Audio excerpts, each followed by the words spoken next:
पहला जो है नदी में जो बाढ़ में फंस जाते हैं ग्रामीण वगैरह लोग, उनको किस तरीके से रेस्क्यू करना है। जो आत्महत्या का प्रयास कर रहा है, जो ब्रिज से नीचे कूद रहा है।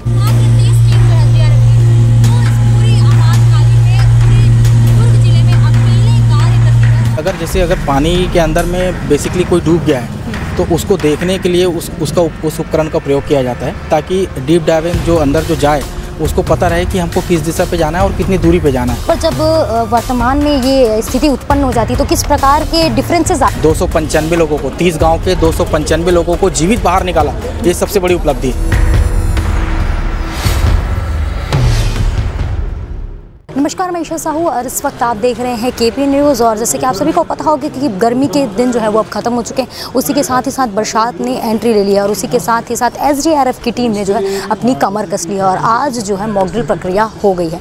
हम इस वक्त मौजूद हैं शिवनाथ नदी के तट पर, जहाँ पर एसडीआरएफ की टीम ने कुछ ही देर पहले मॉक ड्रिल की पूरी प्रक्रिया की है, जिसमें बताया है कि किस प्रकार से वो आने वाले समय के आपातकाल स्थिति में लड़ने के लिए पूरी तरीके से तैयार है। हमारे साथ में एसडीआरएफ की टीम के हेड हबीब जी, इनसे हम बातचीत करते हैं, जानते हैं कि किस प्रकार से जो है ये पूरी जो मॉक ड्रिल की प्रक्रिया है वो संपन्न हुई है और क्या कुछ उस दौरान किया गया है। सर, सबसे पहले ये मैं जानना चाहूँगी कि आज मॉक ड्रिल रखी गई थी, तो किस प्रकार से जो आज ये पूरी मॉक ड्रिल प्रक्रिया की गई है और क्या कुछ उसमें किया गया है। मॉक ड्रिल में लगभग 5 तरीके के प्रक्रिया को अपनाया गया है। पहला जो है नदी में जो बाढ़ में फंस जाते हैं ग्रामीण वगैरह लोग, उनको किस तरीके से रेस्क्यू करना है।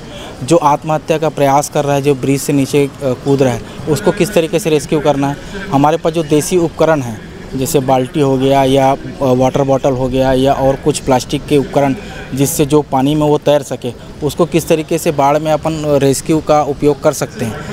और लास्ट में आपने देखा कि एक बच्ची जो मतलब डेमो के माध्यम से बच्ची डूब गई है, उसको किस तरीके से मतलब डीप डाइविंग करके पानी के अंदर जाके उसको रेस्क्यू करके बाहर निकाला गया। ये बेसिकली ये मेन जो है बाढ़ का मॉक ड्रिल का ये है। सर, यहाँ पर मॉक ड्रिल प्रक्रिया के दौरान जो है कुछ इक्विपमेंट्स रखे हुए हैं आप लोगों के एसडीआरएफ टीम के, क्या कुछ वो इक्विपमेंट्स है और किस प्रकार से उसका उपयोग किया जाता है। सर, सबसे अच्छा उपकरण तो डीप डाइविंग का जो अंडर वाटर कैमरा है, जो सेकंड लास्ट में सबसे ऊपर लास्ट में जो दिख रहा है, जिसकी स्क्रीन दिख रही होगी आपको, है ना, वो अंडर वाटर कैमरा है कि अगर पानी के अंदर में बेसिकली कोई डूब गया है तो उसको देखने के लिए उस उपकरण का प्रयोग किया जाता है, ताकि डीप डाइविंग जो अंदर जो जाए उसको पता रहे कि हमको किस दिशा पे जाना है और कितनी दूरी पे जाना है, तो इससे रेस्क्यू करने में आसानी हो जाए। बेसिकली अंदर अगर कचरा ज़्यादा है या फिर गंदा पानी है तो उसमें भी ये चीज़ें उसमें वो वर्क नहीं करता है। हाँ, थोड़ी सी प्रॉब्लम क्रिएट होती है। तो बाहर जो व्यक्ति रहता है या चश्मदीद गवाह रहता है, उससे हम लोग उस चीज़ का मुआयना करते हैं या आकलन करते हैं कि वो ज़्यादा से ज़्यादा कितना दूर पे बहा होगा या डूबा होगा। सर, मैं साथ ही एक चीज़ और इसमें प्रश्न ऐड करना चाहूँगी कि आप मॉक ड्रिल प्रक्रिया इस वक्त चल रही है, पर जब वर्तमान में ये स्थिति उत्पन्न हो जाती है तो किस प्रकार के डिफरेंसेस आते हैं मॉक ड्रिल और वास्तविक में।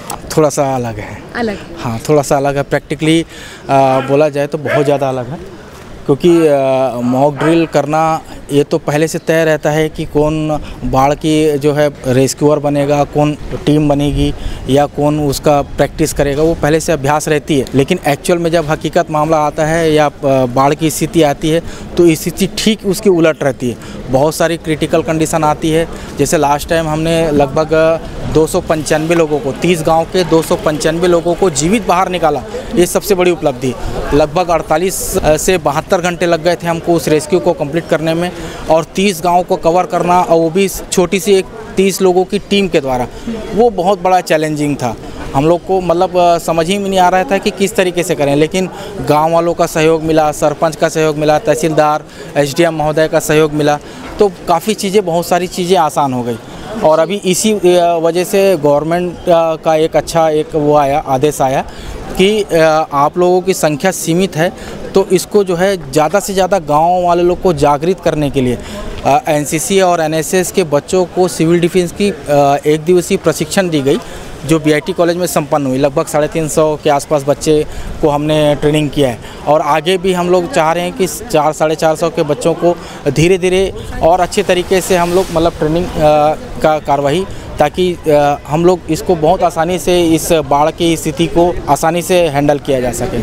स्थानीय उपायों से कैसे आदमी पानी में डूबने से बच सकता है, बॉटल, मटकी आदि की सहायता से तैरने लायक व्यवस्था बन सके, उसके लिए भी यहाँ पर अभ्यास किया गया है। और आप लोगों के माध्यम से अपेक्षा है कि इसकी जागरूकता फैलेगी तो लोगों को भी इसका आइडिया रहेगा। डुबान क्षेत्र है काफ़ी, लोगों को ये समझाइश भी जो लो लाइंग एरियाज़ हैं उनमें समझाइश दी जाती है, कोटवारों के माध्यम से भी मुनादी कराई जाती है कि बारिश का सीज़न है, इस समय जो है मछली पकड़ने या नदी में नहाने वहाने के लिए इस तरीके से ना जाएं, क्योंकि गहरे क्षेत्रों में इस प्रकार की दुर्घटनाएं फिर होने की संभावना बनी रहती है। संसाधन हैं, सभी प्रकार के बचाव राहत एक्टिविटीज़ कराने के लिए संसाधन है। जैसा आपने देखा यहाँ पर अभ्यास किया गया है, कुछ और चीज़ों की आवश्यकता रहती है, उसके लिए रक्षा तंत्र से मांग की जाती है। तो इस वक्त हम